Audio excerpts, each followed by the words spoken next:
What is up, guys? Welcome to the video. I got the juice, man. I'm having a great day. It's my girlfriend's birthday. You guys are about to get the huge leaks. I dropped them on my stream earlier. That is right. LA Gladiators have finally signed a main tank. It's been such a long time, and when you're looking for a replacement for Fisher, you know the guy's got to be good, so it makes sense that they took their time. And honestly, guys, I really do think they got the best pickup possible. Outside of somebody like Gesture and Fisher, who played in Season 1 and are locked up in contracts right now, I do think the guy they picked up, which is Roar from Kongdu Panthera, we're going to take a look at his history in this video, but I do think he is the best pickup for a main tank outside of the Overwatch League. Maybe Bumper, who played for Runaway, but obviously he is going to get signed probably with most of his teammates from Runaway, so it's not like the LA Gladiators could have afforded to get Bumper and other Runaway players. But guys, LA Gladiators, this isn't their only pickup. They also signed the most coveted DPS player in the Overwatch League offseason so far, guys. So not only have the LA Gladiators signed Roar, their main tank, they have also signed a flex DPS player, and his name is Decay, also from Kongdu Panthera. And holy crap, guys, the bidding war on this guy has been absolutely insane.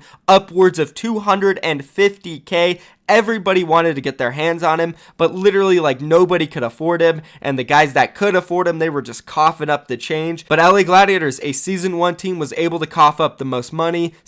Decay thought LA Gladiators would be the best team for him to join. We're going to be covering these new pickups for the LA Gladiators, guys. It's absolutely huge. I couldn't be more excited as an LA Gladiators fan. Going into Season 2, they're going to be set.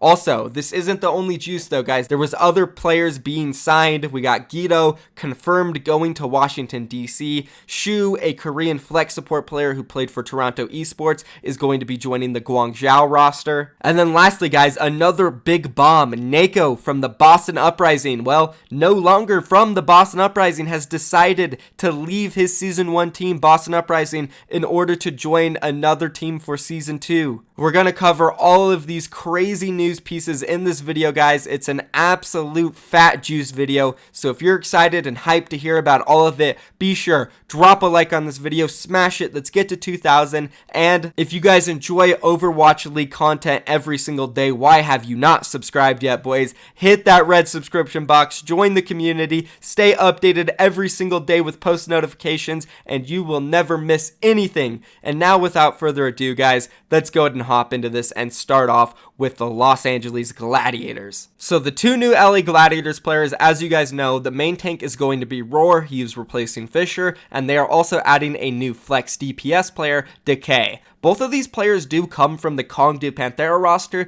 that just recently got second place in Overwatch Contenders Season 2 of Korea. These guys have had long, luxurious careers over in the Korean contender scene, also competed in Apex seasons. We'll start off with Roar because they do have different backgrounds. So Roar started his professional Overwatch career with the LW Blue roster as a sub. He was on the LW Blue roster in Overwatch Apex Season 3. He didn't get too much playtime, but then during Overwatch Apex Season 4, he was transferred over to the LW Red roster since LW Blue dropped out because they were signed by New York Excelsior. Under LW Red, he had an amazing run in Apex Season 4, and in Apex Season 4, LW Red and Roar were one of the only teams to defeat GC Busan. They were actually the only team that beat GC Busan that season, and if you guys don't know, GC Busan was the roster of London Spitfire prior to the Overwatch League that completely dominated every team that season. Kongdu Panthera, Lunatic High, X6 Gaming, they destroyed everyone en route to winning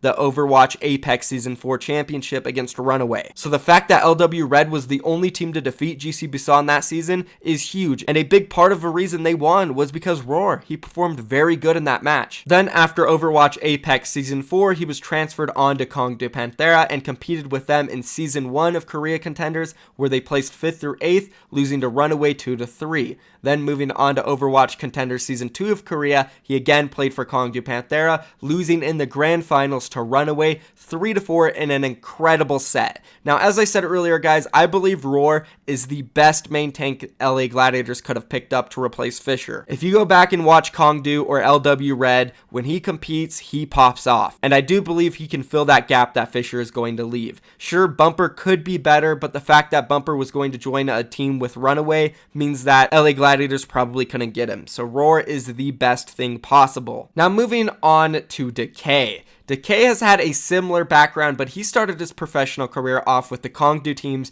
where he spent his entire career. First in Overwatch Apex Season 3 with Kongdu Oncia, he didn't do very good. They got last place 13th through 16th. And then moving on into Overwatch Apex Season 4, again, Kongdu Oncia, they didn't play that great, 9th through 12th.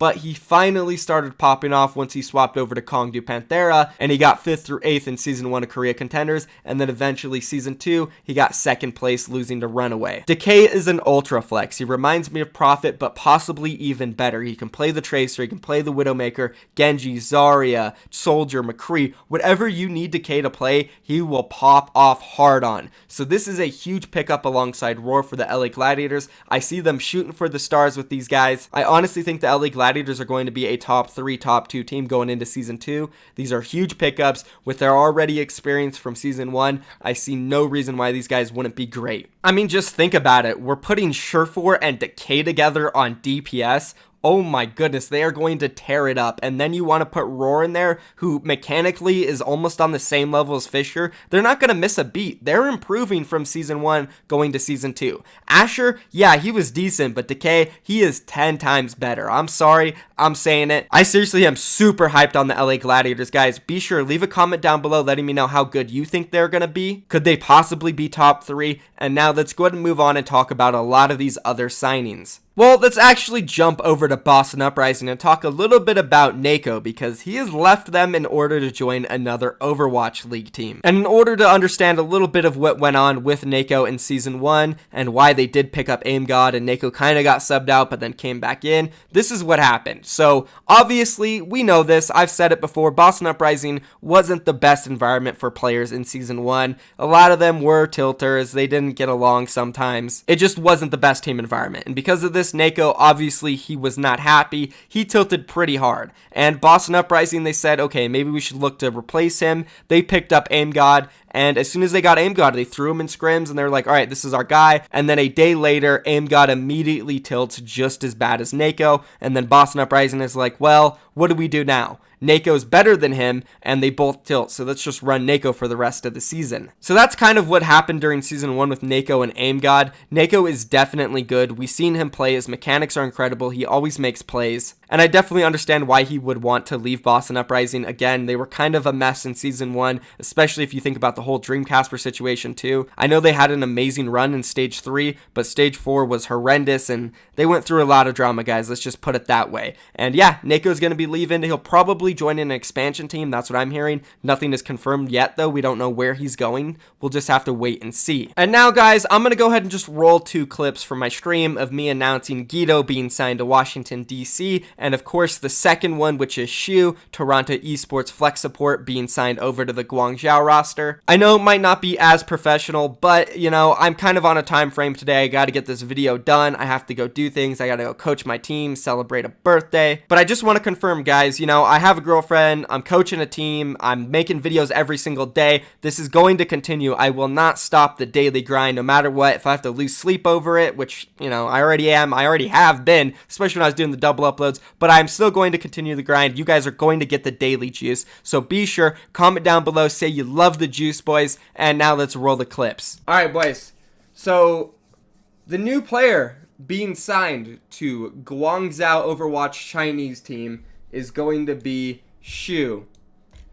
Now, for those of you who don't know who Shu is, he is a flex support player, so he plays the Ana, he plays the Zenyatta. He competed in Season 2 of North American Contenders with Toronto Esports. He got 5th through 8th. He lost to the eventual winners 2-3, a very close set, so he very easily could have been the champion of Season 2 North America. Also, in the first season of North America Contenders, he also played with Toronto, and then also lost to Philadelphia University.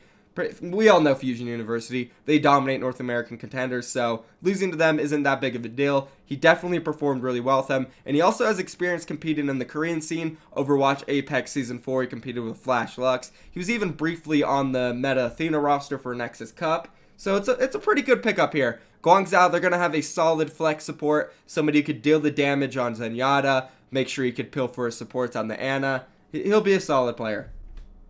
I'm excited for him, and I'm excited that Guangzhou got a good flex support. So yeah, pretty much everything was covered there, guys. I went over his past. He played for Toronto Esports. He had a season with Flash Lux, which he competed with Fleta under, so another Flash Lux player joining the Overwatch League. Good for him, and now let's go ahead and move on to Gido. So for most of you guys, you know who Gido is. He played for Seoul Dynasty during Season 1 as a flex support. He was a backup for Jaehong. And what was weird is that prior to Season 1, Gido was actually a DPS player for Lunatic High. I talked about this in my video previously. He pretty much popped off and helped them win a championship in Apex. So going into Seoul Dynasty's Season 1 of Overwatch League, I expected Gido to be playing DPS. Well, they transitioned him over to flex support. I don't know if it was his decision, their decision, or they agreed to do it, but he did. And I was a little surprised when they were subbing out Jaehong to play Gido. Sure, Gido played decent, but it's Jaehong. But moving forward, Gido was dropped by Seoul Dynasty, and it seems like he continued to want to play flex support. He trialed for many teams. Toronto was interested in picking him up, but overall he decided to go with DC, and well, Gido is going to be Washington, D.C.'s new flex support player, guys. So if you're excited about that, let me know down below in the comments. Do you think it's a good pickup? Do you think he should have continued to play flex support? What do you think about Shu, Neko, LA Gladiators, pretty much all the leaks in this video, guys? Again, if you enjoyed the video, type in the comments, love Juice, drop a like on my video. Let's see if we get 2,000. Subscribe for more daily content. That's going to be it for me, guys. Have a great day. I'm out of here. Peace.